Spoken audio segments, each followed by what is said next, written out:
as long as we show the distinguishing difference between the gods, Muslims, and any other said nation. And we do that by distinguishing things that we do.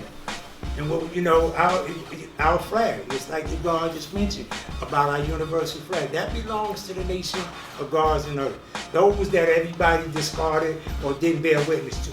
But we kept showing and proving regardless. There were times that we used to have a law, wisdom of law rule in P-Long, and gods used to start from here, God. We would walk from Mecca before we had cell phones. We would go and knock on each other's door. Yo, God, we got wisdom of law rule. That's right. And it might start out with 4 of us here. By the time we got to P-Long 163rd, it's at least 20 to 40 guards walking with us, going to, you know, whatever that will that we had to live out, whatever the situation was. But what we had, we were sincere in about this nation, and whatever we had to do to show and prove, we did that. So what I'm saying now, to distinguish the difference, there are several ways to distinguish. We're not a mystery God, for one. We have our own flag. We eat a certain way, even when it comes to the fasting. We don't fast for no 30 days. You know, Allah taught the gods when they came home from the facilities when we were young, you know, that when you come home, go on a fast for 3 days. I was telling the God about that. And that's where we got the fasting for 3 days at. We would do that to what? To clean ourselves out.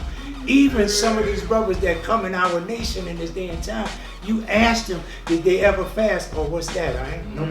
No one ever taught me that. But that's a value and a principle that's inherent in our nation. That's right. Peace. You know, peace, God. That's what's inherent in our nation. And that's how we live. So when I build with brothers that we first run into, I go through what was not the natural order of us getting knowledge of ourselves, how we got it. And that was one hour. That was the first discipline that we got. Listen, you got to go on a fast for 3 days before you even get into your student enrollment. These are the things that you had to do. So knowing what we went through in our history and our trial and tribulations in the kingdom of patience of Almighty God Allah, these are things that we had to go through, show and prove. And in this day and time, they became lessons to us because you got to go through it, as the God said, in order for you to learn from it. It became a lesson after you went through it. And that's what we had to go through in the beginning of our teaching. A lot of time, and when I got knowledge, so like I said, when I moved to P-Long and God wisdom, this was the first time I ran into Jamal. A lot of the guards that's still around, that I keep around me, is because we're rooted in our history, in that tree. You know, don't get me wrong, I build with the newer guards too, I always do that. But what keeps us in tune is what we learned as young guards. I came up in a period of time where we had to leave our old earth house because it was cooking pork in the house. Now, brothers don't even go through that. You know, where it was to the extent where you cooking pork. I did it myself. Where you cooking pork in your house because that's the way we raised up. I'm throwing that shit in the garbage. But that was my language. That wasn't the right way to do it, because when you take something from them, you got to replace it with something. Even though that's what we went through. That was us being young. Yes, that was young. It was a bunch of us, God. Let me tell you, it was a bunch of us. It was about 20 of us all together, resting in one apartment in P-Long. The guard justice became a super, and he gave us the apartment that they gave him. So how we dealt with supreme equality, which is another thing.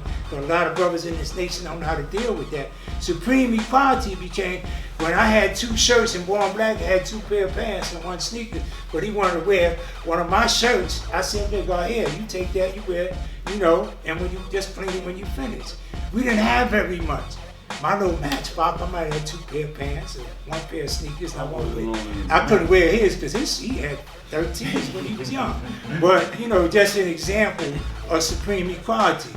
Law Shaw might have been there and didn't have any dollars. Born Black might have had $1.50. I might have had $3. But what we did, we put everything together, and he ate also. The only thing, his equality came from him cleaning the pots and pans or something. He had to do something. He had to do something, but it all was our equality. That's what made our equality supreme. And I still live according to that to this day and time, because we got to show other brothers that's coming in, sisters that's coming, what's supreme equality is not just inequality, not a common cause. We here for what? A supreme cause. That I like to build with you on about, and I had to put out there. But with that, I'm gonna end with that saying that be careful to set nation, stay strong, stay on your foundation, and build. I agree. Build is build. Peace. That's right. Build is build. If Mecca did this.